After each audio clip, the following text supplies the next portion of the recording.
Então, boa noite mais uma vez, meus irmãos e irmãs. Hoje nós vamos trabalhar com o tema sobre o que seria o termo evangélico, né? Hoje vamos ter a oportunidade de abordar algumas partes de um texto que foi publicado pela editora Cultura Cristã, um livro chamado Coragem para Ser Protestante. O autor é David F. Wells.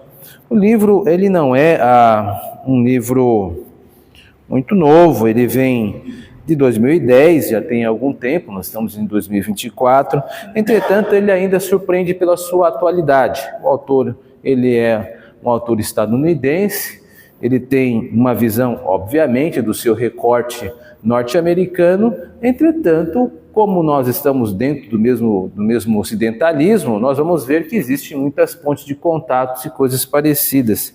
Então nós vamos abordar hoje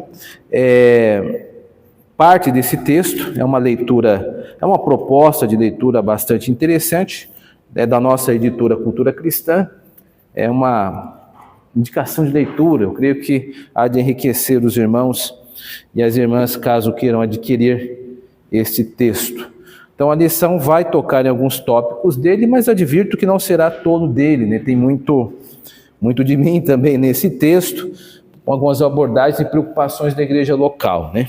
Então vamos começar por uma redação que eu coloquei aí nesta folhinha que você está de posse, o que é o evangélico hoje, né?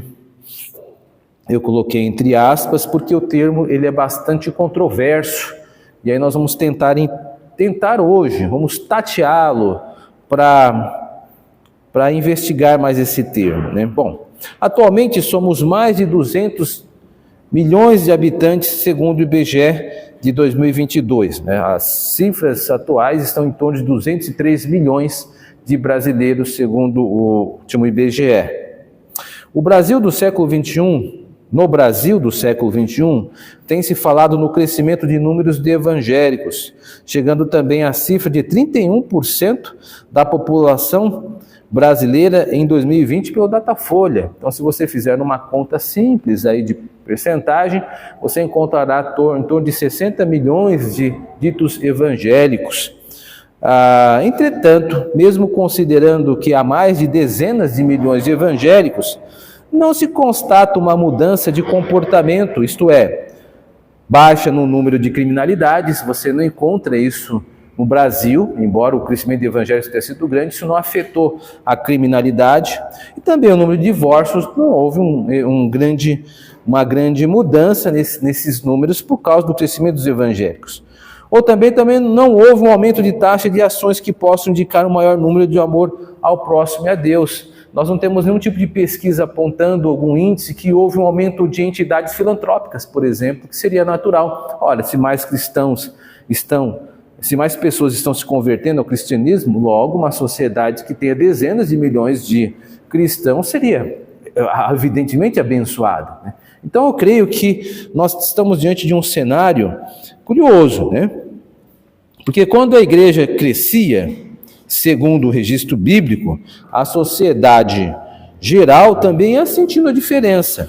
Lá em Atos 2, 42 e 47, diz assim: perseveravam na doutrina dos apóstolos, isto é, a igreja, e na comunhão, e no partir do pão, e nas orações, louvando a Deus e contando com a simpatia de todo o povo.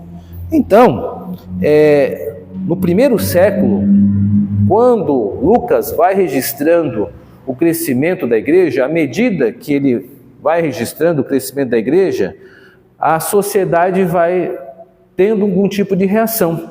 No capítulo 2, a reação é positiva. Entretanto, Lucas, ele irá registrar pelo menos mais duas vezes esse mesmo termo da igreja estar crescendo. Em algum momento haverá perseguição. Há duas perseguições bastante evidentes em Atos, a de Jerusalém e também a mais geral, que vai espantar todos da Judéia, né, e vão para Antioquia. Mas mesmo estas perseguições são reações do crescimento da igreja. O que nós estamos vendo é que a igreja supostamente está crescendo, mas nós não estamos vendo ou colhendo nem benefícios e nem cenários de perseguição ou de o incômodo de forças. Não há isso, né? Há outras coisas. Então, questiona-se aí o termo evangélico, se de fato esse termo é compatível com o termo cristão. Serão as mesmas coisas? Será que o evangélico é um cristão? O que é o evangélico hoje? São algumas perguntas que nós vamos fazer pertinentes ao nosso estudo, à nossa vida, ao nosso dia a dia. E eu creio que a gente vai tentar hoje conseguir ter delinear, pelo menos, delinear o que seriam os evangélicos, em alguns momentos. Então, como eu disse, David F. Wells irá, no seu livro Coragem para Ser Protestante, auxiliar-nos sobre esta problemática, algumas propostas. Então, eu separei aqui 3 ângulos que F. Wells elege para descrever o termo. Ele tem o objetivo de descrever o termo evangélico, mas o seu método é um método historiográfico. Ele tem o objetivo de dizer-nos o evangélico é isto. E o método que ele vai usar é um método histórico. Ele vai usar alguns pontos de observação dentro da historiografia do evangelicalismo norte-americano, estadunidense, a gente vai ver o que é isto, e aí ele vai delinear para nós não a existência de evangélico, mas a existência de evangélicos, ou evangelicalismo.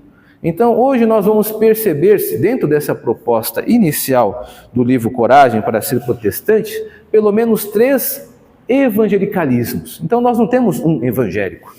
Na verdade, nós temos vários perfis de evangélicos históricos. Vamos entrar nisso por meio da própria redação do Wells, né? Então, diz ele, começando pelo evangelicalismo clássico. Seus contornos, o que é o evangelicalismo clássico segundo Wells? Diz ele, seus contornos começaram a tomar forma depois da Segunda Grande Guerra Mundial, 1945, tanto na Europa quanto na América. Sua característica mais destacada era, e ainda é hoje, a seriedade doutrinária. De fato, suas igrejas refletem tal preocupação. Em vez de tentar escondê-la, como fazem os marqueteiros, mais adiante ele vai dizer quem são os marqueteiros. Esse tipo de serenidade podia ser ouvida domingo após domingo nos sermões. Motivos do declínio. A erosão das formas de pensamento bíblico, de início, passou despercebida. Entretanto, depois de um tempo, ficou difícil não perceber o que estava acontecendo. Sem dúvida, houve muitas causas específicas. À medida que diminuíram as pregações biblicamente sérias nas igrejas, a ignorância da verdade bíblica passou a ser lugar comum. Creio que todos sabem esse termo, lugar comum, quer dizer obviedade, né? Coisas que todo mundo pode perceber pelo senso comum, ou seja, qualquer pessoa pode perceber isso. Retomando ao texto. Mas o maior fator influenciador dessa mudança interna, creio, foi que o evangelicalismo se tornou infestado pela cultura circundante. A partir de então, o evangelho foi reduzido a uma experiência simplesmente privada, interna e terapêutica. Sua forma doutrinária primeiramente se atrofiou, depois sucumbiu. Wells, no seu texto, ele vai gastar muito mais tinta do que nós utilizamos aqui. Ele vai escrever 2, 3, 4 páginas retratando os motivos deste declínio. Eu peguei apenas aquilo que nos é importante para referência de comparação com os outros evangelicalismos. Depois, se você se sentiu curioso com o tema, vale a aquisição desta obra. A questão que ele põe é que o evangelicalismo clássico, segundo ele não é um formato ruim, você veja que ele não pintou com cores negativas, mas ele não está usando bandeiras doutrinárias. Ele falou pentecostalismo? Não. Ele falou neopentecostalismo? Também não. Ele está observando o crescimento das igrejas do ano de 1940 em relação à sua seriedade bíblica. Então, dentro desse pensamento do Wells, neste momento, vamos fazer um exercício de percepção histórica do Brasil. Nós encontramos também no Brasil, em 1940, algumas igrejas que, a despeito de serem pentecostais, elas tinham um redobrado interesse na escola bíblica dominical, por exemplo. Nós temos exemplos de grandes denominações pentecostais que, inclusive, são donas de grandes tiragens de revista. Isso se enquadra um pouco no perfil do que o Wells está comentando aqui. Então, na década de 40, o termo crente, não sei quantos se lembram disso, os mais antigos vão lembrar, era um termo utilizado para criticar, né? Chamar de fanático, né? Fulano virou crente, ou fulano virou Bíblia. Esse era um termo antigo, né? Nessa década de 40, 50, 60. Uma pessoa ia para a igreja, então começava a ter um outro tipo de comportamento, e isso é identificado pela sociedade. Isto era visto e foi visto com bons olhos pelo Wells. Ele diz que o que ajudou a igreja nesse momento foi a sua seriedade. As pessoas iam para a igreja e pensavam, bom, agora eu virei crente, então eu tenho que parar de beber, parar de falar palavrão, parar de ir em jogo e não posso ser infiel com o meu cônjuge. Esses 4 pilares geralmente eram muito internalizados nos mais antigos. Eles tinham essa clareza, assim. Tanto é que isso rendeu para nós, no Brasil, uma percepção de que todo crente ele é abstêmico. Isso, de certa forma, é um eco da seriedade com a qual eles viam a adesão à igreja evangélica da época e a seriedade que eles deveriam ter nos seus costumes. Abre parênteses, eu não estou dizendo que o evangélico seja abstêmico, são duas coisas diferentes. Eu só estou dizendo que é compreensível o zelo por esse tipo de comportamento. Isso pode ser observado. E até hoje nós vemos alguns traços disso no Brasil. Então, fecha parênteses. Nós podemos fazer, então, uma ponte de comparação aqui. Agora, o que mudou? Porque ele vai apontar, e nós vamos já entrar nisso, 2 tipos de evangélicos diferentes. Ele está falando da década de 40, ele vai dar mais um hiato de tempo, mas ele vai citar mais outros. Ele irá dizer que estes 2 grupos de evangélicos que irão surgir, eles surgem porque a igreja começou a dar mais vazão a algumas coisas que estavam acontecendo na cultura e na sociedade. E chama a atenção a ideia da internalização, né, que ele cita aqui. O que aconteceu? À medida que diminuíram as pregações biblicamente sérias nas igrejas, a ignorância da verdade bíblica passou a ser lugar comum. Ou seja, ele diz que um dos motivos para o declínio do evangelicalismo, chamado por ele de clássico, foi a falta de uma pregação mais formativa, mais didática, mais pedagógica. Então, isso acabou fazendo com que a igreja não tivesse esse referencial. E aí ele vai dizer que não apenas isso, mas o maior influenciador dessa mudança interna, estou repetindo o segundo parágrafo, foi que o evangelicalismo se tornou infestado pela cultura circundante e a partir de então o evangelho foi reduzido a uma experiência simplesmente privada, interna, terapêutica. De fato, agora isso parece mais com o pentecostalismo, porque não é isto mesmo que se diz? O pentecostal ele tem uma experienciação e aí você pergunta, o que está acontecendo? Eu falo, eu não sei explicar, mas o que eu estou sentindo tem autoridade espiritual, digamos assim, e tem validade. Então, o próprio indivíduo se autovalida espiritualmente. A igreja, então, ela passa a não ter como legislar sobre o fórum interno. Obviamente, nós não temos como fazê-lo. Então, o indivíduo começa, dentro desse processo religioso, sendo maior que a própria instituição. E aí ele fica refém dele mesmo. Então, isso vai erodindo a sua participação, e o evangelicalismo, então, ele vai acabando perdendo a sua ênfase. Então, e vai se transformando mais, esta palavra eu achei que foi muito bem acertada, terapêutico, né? A ideia é essa, as pessoas vão para a igreja, dentro dessa visão do declínio desse evangelicalismo clássico, para sentir algo. E se eu não sinto, eu não valido. Se eu não sinto, Deus não está presente. Ora, então, quem é o grande termômetro da espiritualidade são mais as escrituras e aquilo que é externo, mas são o indivíduo e aquilo que é interno. Vamos ver o outro grupo aqui que emerge e nós vamos também conseguir fazer alguns contrapontos.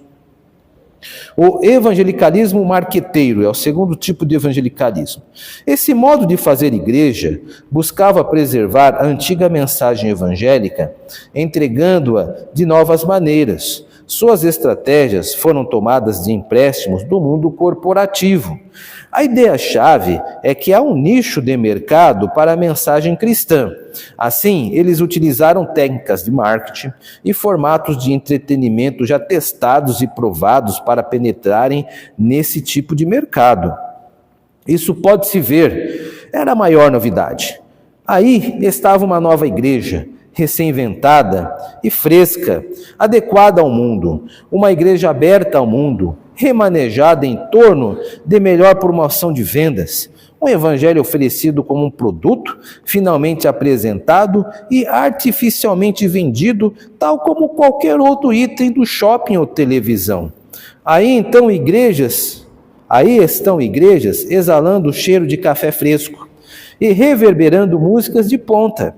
Exigem vídeos inteligentes e estimulantes, cantores profissionais rivalizando com os melhores de Las Vegas.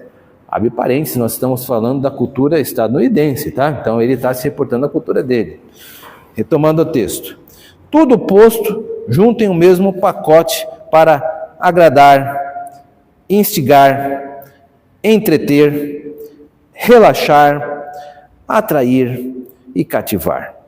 Tudo envolto em caloroso apelo ao coração dos fregueses. Esse é o problema com o experimento. A forma modifica em muito conteúdo. A música alta e o culto breve são partes de uma forma de associação feita para agradar. Não obstante, ela solapa a seriedade da fé. A forma se torna, de fato, o produto posto à venda. Que texto bastante grave e duro. É claro que eu tenho um pouco mais de informação por ter lido o livro. Ele está se reportando à década de 70 a 90.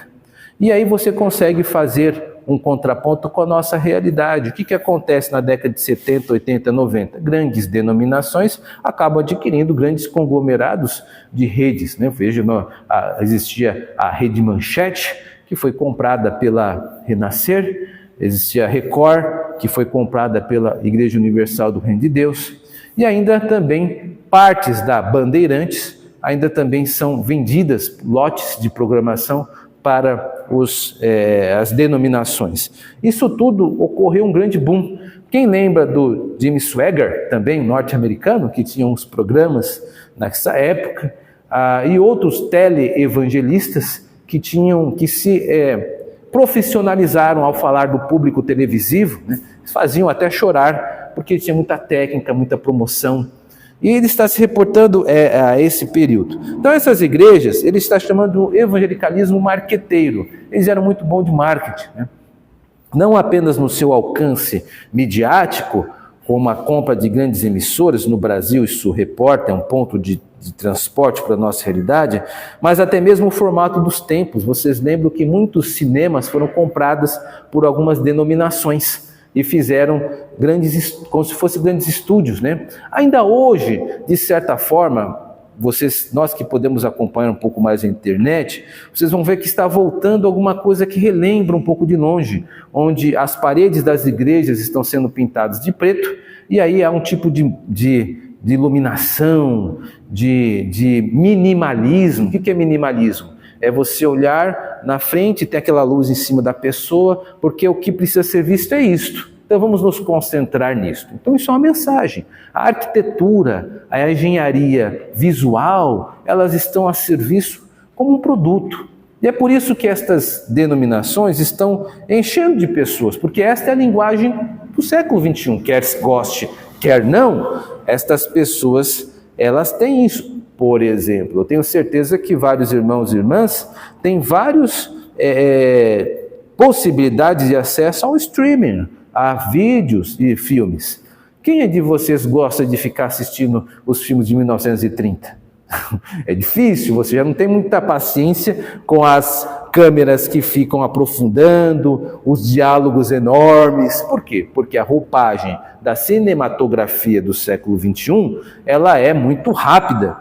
Basta ver os grandes blockbusters, os grandes filmes que alcançaram premiações em Hollywood recentemente, como, por exemplo, um dos filmes do Top Gun, uma releitura. São cenas muito rápidas, muito prontas, é um produto bem construído para o seu propósito, que é encher as fileiras dos cinemas e também render lucro para essas grandes empresas cinematográficas. E a igreja tem tentado concorrer com isso. Esses são os marqueteiros. Então, é preciso que nós tenhamos, segundo Wells, um olhar crítico sobre como a igreja está tratando as pessoas.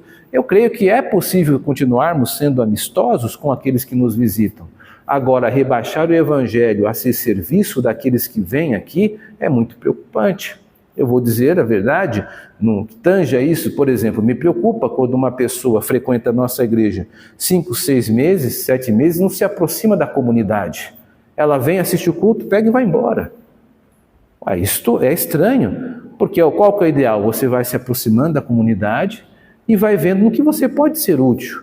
Você quer agregar os seus dons à comunidade a qual Deus colocou você. Isto é natural do cristianismo. Agora, quando a pessoa fica 8 meses, né, às vezes eu abordo depois, falo, tudo bem com você, como está? Né, já faz um tempo que você está aqui, nós ficamos contentes com a sua presença, mas nós gostaríamos de saber, né, quais são os seus interesses em relação a acompanhar-nos. Isso precisa ser feito. Parece ser invasivo, mas não é. Nós, como igreja, não podemos pensar que podemos abrigar pessoas que estejam usando a igreja para fins comerciais próprios e às vezes está levando uma vida de pecado e a comunidade nem sabe. Está vendo uma vida adulterina, está vendo uma vida com relação com outras questões de comportamento que a igreja não sabe. Nós não sabemos, porque afinal de contas essa pessoa não se dá a conhecer a comunidade. Então eu creio que existe um meio termo entre a amistosidade gentil e a seriedade que a igreja espera daqueles que todos que se abrigam nela. E a gente precisa entender como lidar com isso. Não há uma cartilha, não há uma regra feita, tantas visitas, pessoas, homem e mulher. A gente tem que sentir, mas precisamos desenvolver, como o Wells está comentando, uma certa sensibilidade para perceber que a igreja, ela não pode estar a serviço de uma sociedade e se submeter a oferecer um produto e afofar demais os bancos para que as pessoas se sintam aconchegadas e dar uma voz, um estatuto de opinião muito grande um estatuto de valorização de uma opinião muito grande a alguém que critica a nossa igreja de forma gratuita. Eu acho que são coisas diferentes, a gente precisa sempre estar atento a receber críticas, mas com seriedade e com crivo, né? Por exemplo. Então, é importante ver isso na década de 70 e 90. Agora vamos ver o último aqui, degrau, que é o evangelicalismo, chamado por ele evangelicalismo emergente. Os emergentes, tal como eu chamo, falam de desconstrução. Para eles, é um ponto importante. Não aspiram ser construtores de movimento, porque, de certa maneira, negariam sua postura essencial de afastamento de tudo mais. São céticos quanto ao poder e suas estruturas. Os emergentes são doutrinariamente minimalistas. Parênteses aqui, minimalistas todo mundo sabe, né? É quando eu tenho uma postura que eu uso o mínimo, por isso minimalista, né? Hoje há esta questão, né? Muito por aí. Tem muita gente, por exemplo, que tem apenas 2 pares de sapato, porque não, sou minimalista. Às vezes não é por causa disso, porque a gente é pobre mesmo, né? Mas não é questão de ser minimalista. Mas há todo um movimento sobre esse assunto. Procura na internet, vocês vão ver lá. Continuando ao texto. São espíritos livres que revolvem em torno de centros doutrinários menores e quase sempre obsequiosos, né? Tem uma tendência obsessiva quanto a hábitos culturais e modismos de cada geração, ou de dada geração, perdão.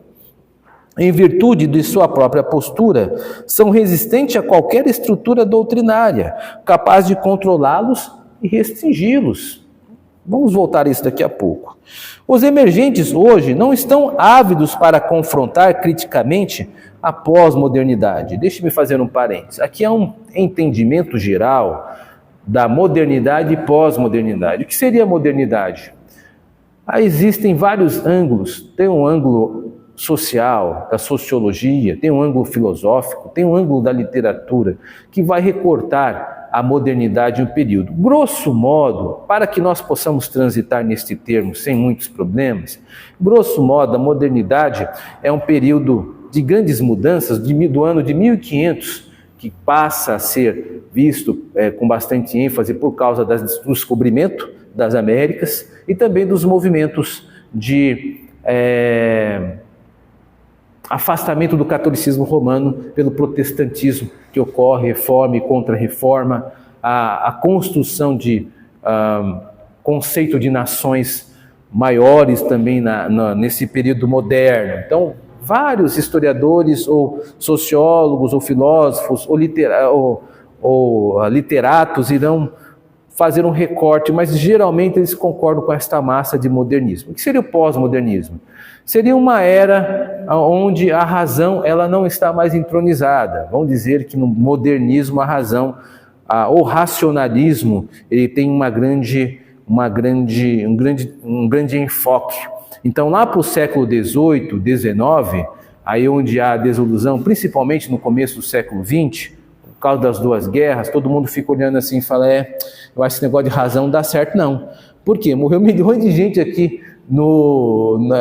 judeus, e morreram mais russos do que judeus, deve-se dizer isso. Houve muita morte na própria Alemanha. Acho que esse negócio de racionalismo aí tem alguns problemas. Então, o pós-modernismo ele já irá olhar com ceticismo as grandes ideias do século XIX, XVIII, né? Não é mais aquele espírito de triunfalismo, grandes descobertas, industrialismo. O ceticismo ele é maior, e alguns vão chamar de pós-modernismo. Isto é bastante controverso, existem alguns autores de filosofia, sociologia, literatos, que talvez vão dizer que ainda estamos no modernismo, mas só para a gente ter uma clareza do que está acontecendo aqui, tá? Então, os emergentes de hoje estão ávidos, não estão ávidos para confrontar criticamente a pós-modernidade, que seria o nosso momento. Na verdade, estão mais submersos nela do que emergindo dela. Então, aqui ele está fazendo uma paródia, né? Em vez de se distanciarem do mundo cultural, em função de terem sido convencidos pela verdade cristã, estão mais inclinados a simplesmente andar de mãos dadas com seus companheiros de sofrimento humano. Talvez estejam dispostos a criticar os males da sociedade, mas são extremamente reservados quanto a emitir julgamentos sobre comportamento privados como a homossexualidade. O que vemos emergir, na verdade, é uma atitude bem diferente daquela que costumávamos ver quanto à fé e prática evangélicas. No entanto, vemos as mesmas atitudes no velho liberalismo protestante. O que ele está dizendo aqui? Ele está sinalizando que esses emergentes, eles são pessoas da desconstrução e que eles parecem-se com os liberais. Quem são os liberais? O liberalismo foi um movimento do século XIX que começou a criticar os grandes dogmas cristãos, como o nascimento virginal de Cristo, dizendo que Jesus não nasceu de Maria, e muito menos que ela fora virgem a dar à luz. A deidade de Cristo, vem Jesus Cristo como um grande revolucionário, pacifista, etc., etc., mas não como Deus. A palavra de Deus não é mais vista como irrefutável, vem apenas como um produto da criação humana. Então, esses tópicos foram construtos do liberalismo e estão sendo revisitados pelos emergentes. Talvez não de uma maneira tão evidente, mas o que nós podemos perceber hoje? Quem seriam os emergentes? São igrejas, por exemplo, movimentos que se chamam igrejas, que desconfiam da denominação, por exemplo. Nós não temos denominação, nós nos reunimos em células, às vezes acontece isso, nós não gostamos desse negócio de estrutura doutrinária capaz de controlar-nos, né, como diz o texto aqui, e nos restringir. Para nós, os cristãos devem se reunir. Geralmente tem muito disso, né? Houve mais um movimento no início dos décadas 90, talvez os irmãos vão lembrar, o famoso G12, né? Movimentos em célula, mas existem outras formas também de célula que aparecem.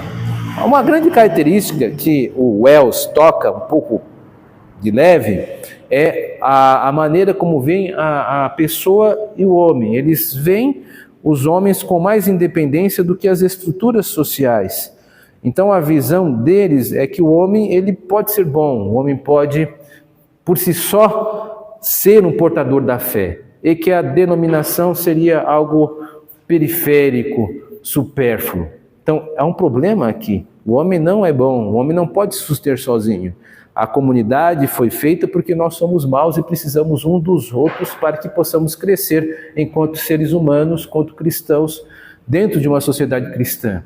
Jesus Cristo não nos chamou e disse, ótimo, você se converteu, fique em casa agora e espere morrer. Não, você se converteu, anuncie a todos, vá à sua família, vá aos seus amigos, espalhe a mensagem do Evangelho, ensine.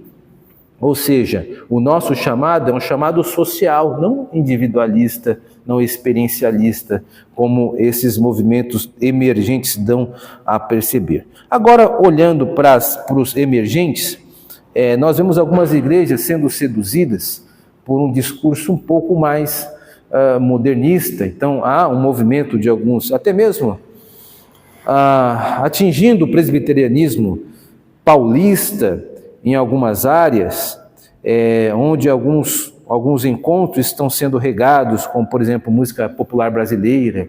Então, você vai assistir um trabalho, lá tem um MPB, tem uma manifestação teatral, uma coisa um pouco mais cult. Esse é um movimento desconstrutalista, ele tem um certo tipo de entendimento de que a igreja é algo um pouco ultrapassado. Então esse é o discurso dos emergentes no nível da desconstrução. Vamos mudar. Igreja não é um bom nome, vamos chamar de comunidade. Coloca lá, comunidade Itaquaquecetuba. Esse tem um certo tipo de aparência de desconstrução do que entende-se por denominação de sociedade cristã, uma sociedade mais antiga. São contra aquilo que são valores tradicionais e conservadores, muito marcado mais por um certo progressismo. Veja aqui que as preocupações sociais ganham relevo aqui, estão muito mais dispostos a criticar os males da sociedade, e tem muito, né? A gente sabe que tem pobreza, injustiça social, se nós ficarmos aqui podemos elencar vários, mas sabemos que a mensagem da igreja não é uma aliança com esse tipo de ângulo e viés progressista, mas com a mensagem do Evangelho que arrependa-se, é chegado o reino dos céus. Esta sempre foi a mensagem da igreja desde o Novo Testamento, pela boca de João Batista e de Jesus Cristo. Eu creio, meus irmãos, que o Wells ele tem muito mais a contribuir, por hora ficamos com isto, e aqui eu trago para vocês alguns olhares do Novo Testamento, onde houve situações de confrontação com estruturas de pensamentos, como o Wells apresentou. O que são estruturas de pensamentos? Essas formas de evangelicalismos. Então, por exemplo, o apóstolo Paulo lidou com dois tipos de situações parecidas. Por exemplo, a redação lá em Gálatas 3:1, verso 24, capítulo 4, 10 e 11, eu fiz uma conjunção desses textos na seguinte redação. Ó Gálatas insensatos, quem vos fascinou a vós outros, ante cujos olhos foi Jesus Cristo exposto como crucificado, de maneira que a lei nos serviu de aio para nos conduzir a Cristo, a fim de que fôssemos justificados por fé. Guardai dias, meses e tempos e anos, receio de vós que eu tenha trabalhado em vão. Então o texto acima informa que o judaísmo exercia forte fascínio sobre os irmãos que foram objetos do favor divino na primeira viagem missionária do apóstolo Paulo. Relembro os irmãos e irmãs que a igreja da Galácia são as igrejas de Antioquia, Pisídia, Listra e Derbe, onde Paulo, inclusive uma delas, a cidade foi apedrejado, que está no capítulo de Atos dos Apóstolos, sobre a primeira viagem missionária, capítulo 13, 14, você verá lá o relato dessas igrejas. O apóstolo precisou ser enfático ao relembrar como iniciou os passos na graça de Deus. Então, o que esse texto nos ensina? Que há um perigo de mimetismo sincrético. O que é mimetismo? Mimetismo é imitar, né? Que sincrético, de mistura. Então eu imito e incorporo, eu imito e misturo. Como eu posso fazer isso? Paulo denuncia que os gálatas estavam sucumbindo às práticas judaicas, incorporando seus signos à recente mensagem cristã que tinham abraçado. Esse perigo permanece até os nossos dias. Não são poucos os movimentos de certos círculos que se autodenominam evangélicos e que têm adotado símbolos judaicos. Então nós não mudamos muita coisa. Então a gente pensa, olha, em 20 séculos a igreja evoluiu. Eu não estou vendo tanta evolução, uma vez que nós vemos alguns ditos evangélicos usando o kippah, que é um símbolo judaico, e um chifre também, né, soprando um chifre, que é o tal do shofar, e incorporando signos judaicos, né, que não tem nada a ver com a igreja de Cristo, abalançando bandeiras do Estado de Israel, que isso também não tem nada a ver com o cristianismo, né, e também alguns com Arca da Aliança, ou coisas do gênero. Irmãos, isso é o conhecido ou chamado sionismo cristão, isso não temos nada a ver com estas coisas. Então, essa imitação misturada é uma forma de mostrar que os problemas dos gálatas ainda nos visitam 20 séculos depois, não mudamos tantos assim.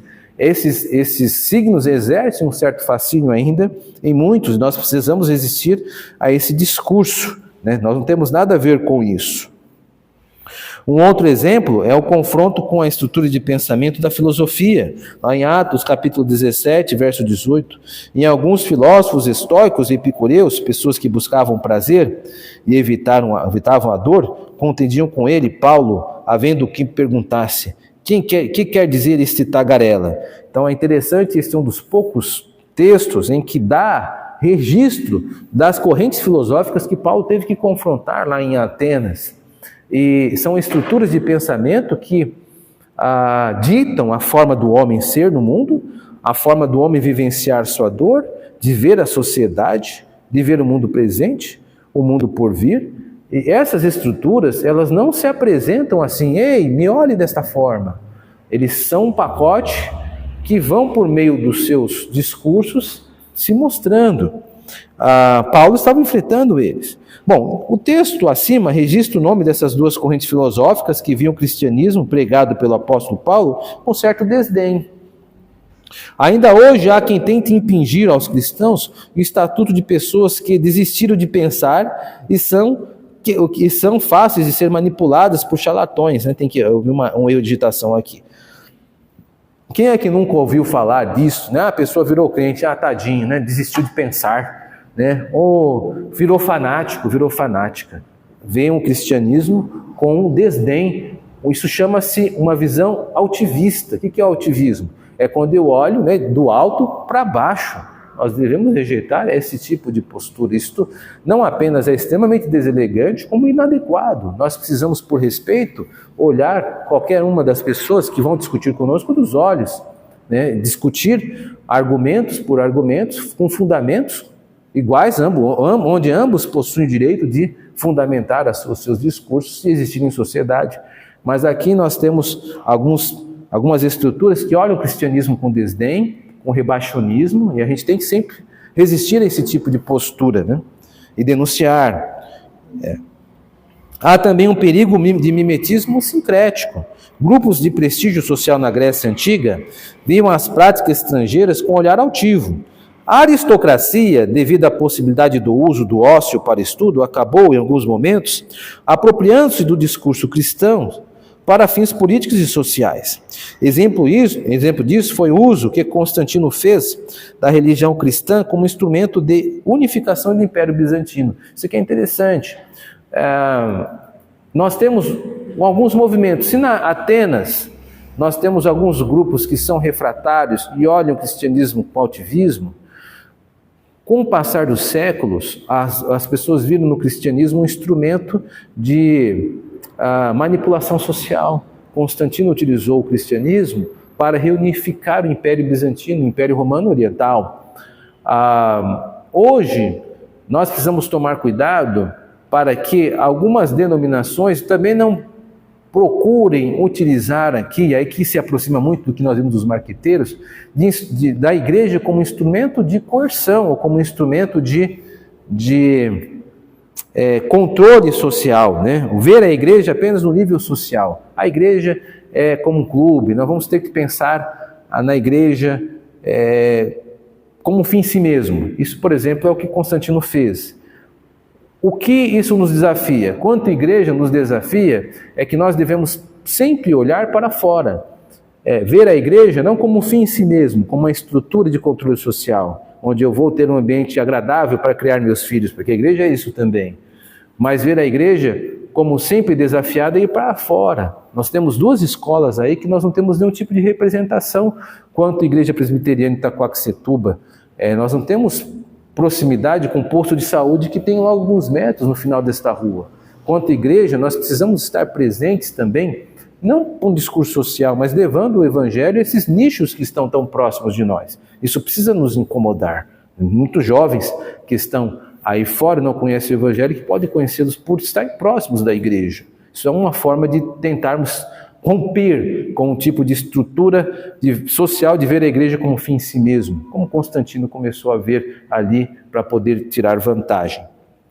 Considerações. O autor Wells trata o termo evangelicalismo por meio de uma abordagem historiográfica. Como havia dito, ele usa a história para mostrar para nós o que pensa do movimento evangélico. Ainda que utilizando apenas o recorte de sua experiência estadunidense, o seu texto possui o mérito de apontar que talvez não estejamos lidando com evangelicalismo, mas com evangelicalismos. Pensando de maneira figurada, ao tratarmos do evangelicalismo, não estamos lidando com o cipoal, né? O que é o cipoal? Como se fosse um monte de cipó, uma vegetação complicada de se passar. Mas diante de variados tipos de vegetação, nós estamos lidando com um ecossistema. Então, é errado lidar com alguém que se diz evangélico de uma forma só. Eu preciso pensar que tipo de evangelicalismo estou enfrentando quando eu estou conversando com alguém, por exemplo, da Assembleia de Deus. Que tipo de evangelicalismo estou lidando quando eu vou conversar com alguém que se diz da Universal do Reino de Deus, ou da Bola de Neve, ou de qualquer outra denominação mais próxima à nossa pós-modernidade. Então não existe um evangelicalismo, existem evangelicalismos. Que Deus nos ajude para que no meio deste todo ecossistema consigamos anunciar o Evangelho como a Bíblia prescreve que façamos. Que Deus nos ajude. Amém.